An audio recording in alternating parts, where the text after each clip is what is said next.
തങ്ങളെ കൽബിലൊന്ന് കണ്ടു നോക്ക്. അവിടുത്തെ നടത്തം എങ്ങനെയൊന്ന് ആലോചിച്ചു നോക്ക്. അവിടുത്തെ ഇരുത്തം എങ്ങനെയൊന്ന് ആലോചിച്ചു നോക്ക്.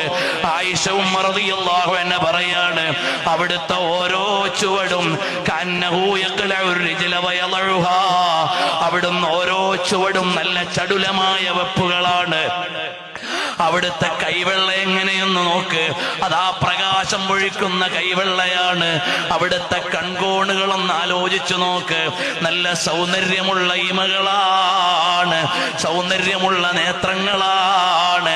അവിടുത്തെ മാറിടം വിശാലമാണ്.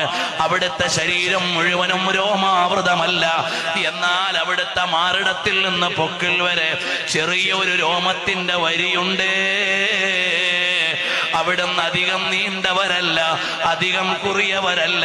പക്ഷേ സദസ്സിലിരുന്നാൽ എപ്പോഴും തങ്ങളുടെ ശിരസ്സു